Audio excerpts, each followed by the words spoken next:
فوائد تحلب الأسبيرولينا المكمل الغذائي السحري الذي يغنيك عن الأدوية.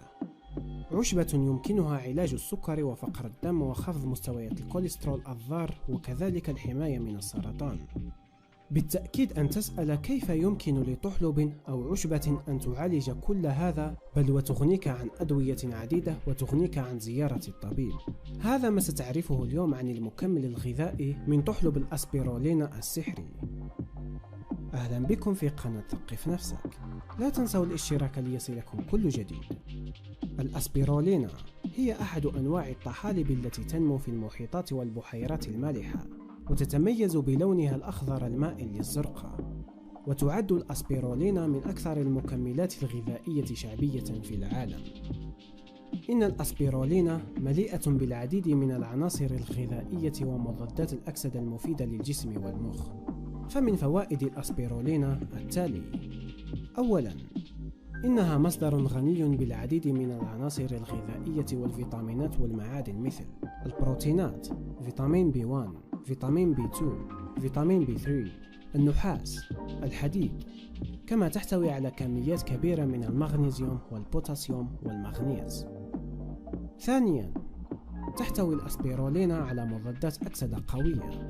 إن العنصر النشط الرئيسي في الأسبيرولينا يسمى فيكوسيانين، وهو الذي يمنحها لونها المميز. يحمل الفيكوسيانين خصائص مضادة للأكسدة ومضادة للالتهابات، مما يساعد على حماية الجسم من الإصابة بالسرطان. ثالثاً، خفض مستويات الكوليسترول LDL والدهون الثلاثية. أثبتت الدراسات أن الأسبيرولينا يمكن أن تقلل من مستويات الدهون الثلاثية والكوليسترول الضار LDL، وترفع مستويات الكوليسترول الجيد HDL، مما يساعد على الحفاظ على صحة القلب ويقلل من أمراض القلب والسكتة القلبية. رابعاً، تقلل مستويات ضغط الدم وتساعد على علاج ضغط الدم المرتفع. تساعد عشبة الأسبيرولينا على خفض مستويات ضغط الدم عن طريق زيادة إنتاج أكسيدان نيتريك الذي يساعد الأوعية الدموية على الاسترخاء والتمدد. خامساً، تعالج التهابات الأنف. تساعد مكملات الأسبيرولينا على منع الإصابة بالتهاب الأنف التحسسي، وتعالج إفرازات الأنف والعطس واحتقان الأنف والحكة في الأنف، وقد تكون مفيدة في تخفيف أعراض الجيوب الأنفية وصداعها أيضا. سادساً، تمنع وتعالج فقر الدم. تزيد مكملات الأسبيرولينا من مستويات الهيموجلوبين في خلايا الدم الحمراء، مما يساعد على منع وعلاج فقر الدم لدى الكبار والصغار.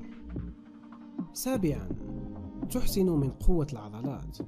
تساعد الأسبيرولينا على زيادة قوة وكتلة العضلات، وتزيد من القدرة على التحمل خاصة للرياضيين أثناء ممارسة التمارين الرياضية.